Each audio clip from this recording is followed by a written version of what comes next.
You can't act as a child, you just have to think like an adult and just think, well, what do? You can't sit there going, what do I do, and act all dumb. You just have to quickly think off your feet and just do what you do. The arthritis had a big impact because me and Jack used to go out with our friends and go cinema, but now when we wake up in the mornings, Mum kind of asks us to do stuff and we do it. But the first time she said do washing up, and we kind of started moaning oh, we don't want to do it because it's boring. But now it's alright because we're used to it. Mum used to be able to run around and now she can't hardly walk. And I have to do a lot, but it's for my mum, so I feel that I have to do it because I'm the older one. So.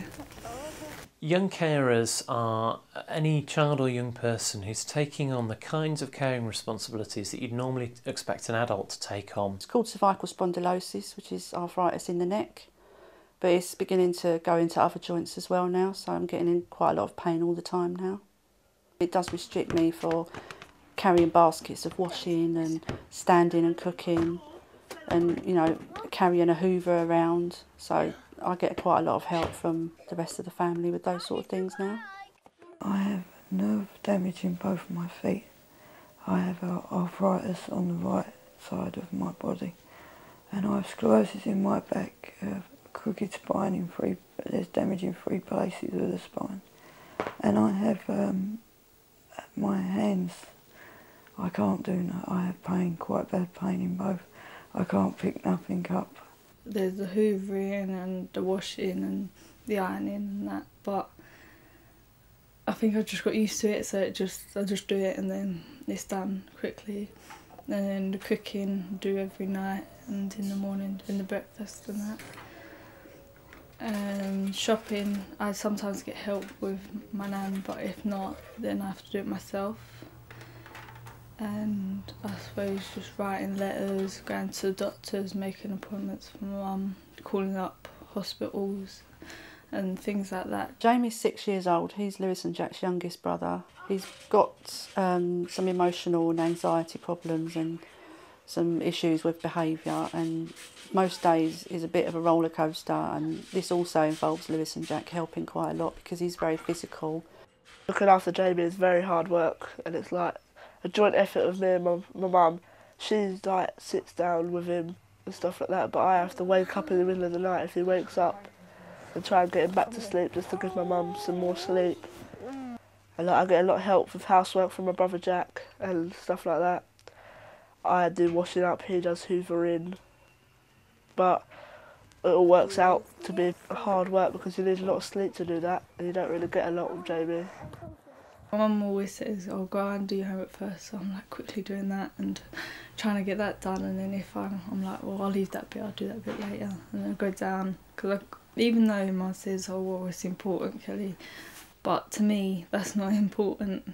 Mum's the important one at the end of the day, so sometimes when everyone's abed, I sit there and do my homework sometimes, but sometimes I'm just too tired to be doing it, and then I do it in school, so I do end up getting it done.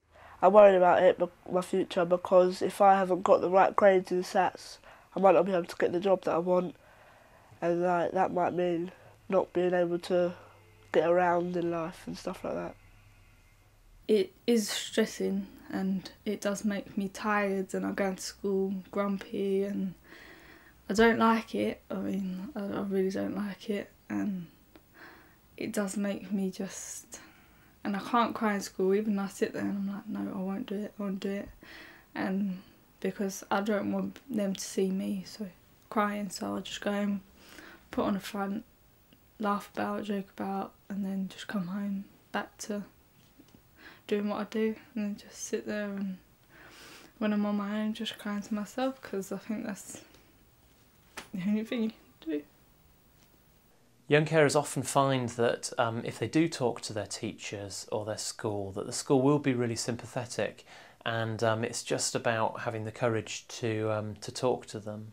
Miss Griffiths, her head of year, came to her and said, Kelly, there's a group called the Carers, because where your mum's disabled. I think you should go and speak to them. So Kelly went and spoke to them, and she came home with a load of leaflets. And to be honest, we didn't even know it existed. Since I've found out about the young carers and got to meet the other people in young carers and meet new friends and be able to go out, and I mean it's hard because you're still worrying about what's happening at home, but there's people there that are like you and that are in your situation as well, that you can sit and have a laugh with and have a joke, and you know that they will understand if you talk to them. I can go there, I can watch movies, I can talk to people about like family problems, and they won't start taking the mickey and stuff. And we just had a new chill out room made where you can, when I get stressed out, if I was to go there, I could sit on the massage chair and kind of, if I need to catch up on a bit of sleep, I just have a little lie down. Young carers need advice and support about what kind of options they've got as they become young adults. Often we find that there actually could be more support that could be got into the home, so that they're not leaving the person without any support if they leave home. You can find your nearest Young Carers project by going to youngcarers.net, or by asking a local youth worker or a teacher at your school. To be perfectly honest, if Kelly wanted to go off, then I would let her go off. Because I've always said to them that sometimes you have to do things on your own. Because you're not going to always